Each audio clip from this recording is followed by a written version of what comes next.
What's going on, everybody? Happy Monday to you. Texas Redleg here. Man, poor old Afghanistan has descended into utter despair. What a difference a week makes, huh? So they're positioning this and that to try to deflect as much as possible onto the former president. As we all knew that they probably would. It's about the only thing they can do, I suppose, rather than acknowledge their own failures in intel and military operations and otherwise. What they've proven is that they don't have their eye on the ball, period. Or they just don't care, and that's even more dangerous because we already had allies that didn't want to work with us, going forward, and now I'm sure they're completely rethinking that position. So this has a lot further reaching implications than just Afghanistan. I've said it before, as many other people have, that if you don't think China and Russia and Iran are emboldened by all this more than they were before, you're crazy as hell. They are completely emboldened. They are confident in the fact that we're a paper tiger and they can do just whatever they want and we're not going to do a damn thing about it. That's what they're thinking. I can just about 100% be assured of it. So, not only do we have problems domestically, and that's our problem, we've got problems internationally, as I stated before in a previous video recently. And this is a lot deeper than a lot of people are considering it to be, in my opinion. I think that this could be part of a larger plan. I think this could be part of a precursor to other things to happen. I think that this could be,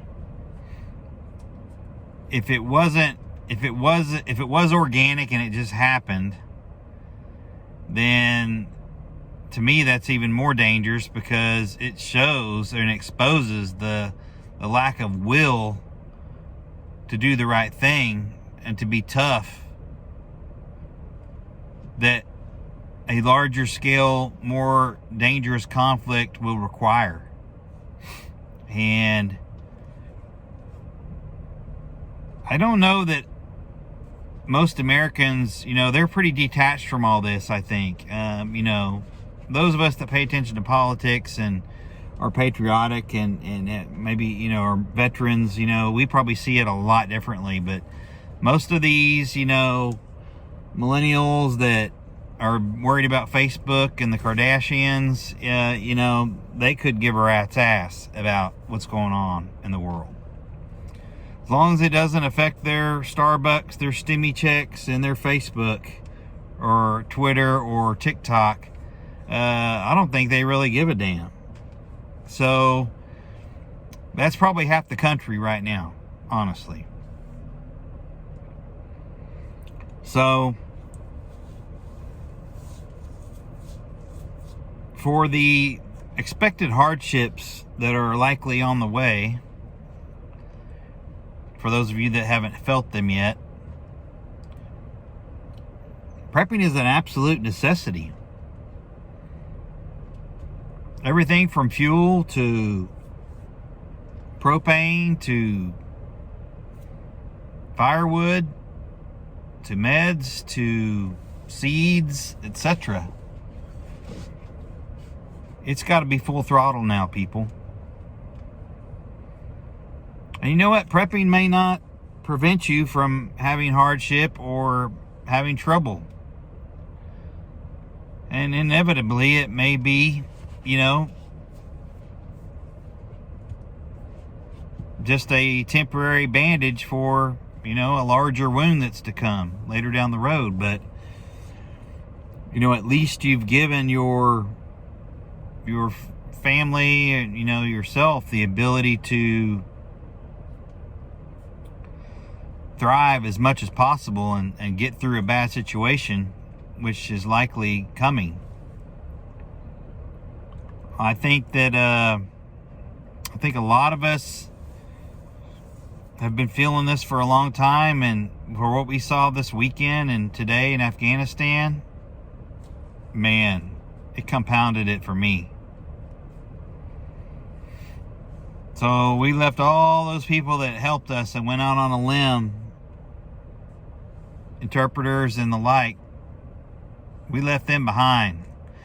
Some of them having to jump from a moving airplane. That's pretty damn drastic. When you're willing to cling to an airplane, landing gear or wing or whatever, to get the hell out of somewhere, things have gotten really bad. You're, in effect, desperate. Politically, this thing's an absolute abortion. Internationally, at best, it's become super dangerous. Gets worse from there. So if you don't think that we are going to be exposed for sure now, you're crazy. Take the time, research things for yourself, understand the facts, get your preps done. There are no excuses. There are no, well, I never thought it'd really happen. Well, how long are you going to keep repeating that? I think that you need to pick 4 or 5 food groups with regard to preps. When I say food groups, I'm talking about categories. And focus on those 4 to 5 categories and fill the damn voids.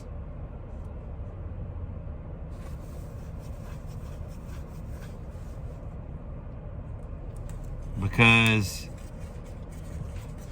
the problems are going to keep mounting. The problems aren't going to go away. It's going to metastasize. And you're eventually going to have to deal with it, most likely. So, by now, you should know the things that you need. You should know the things that your family requires. You should know your routes. You should know your backup plans, etc. And you need to be prepared to implement them. So, I hope everybody's paying attention, because I have a bad feeling. I have a worse feeling today than I did yesterday, to be quite honest.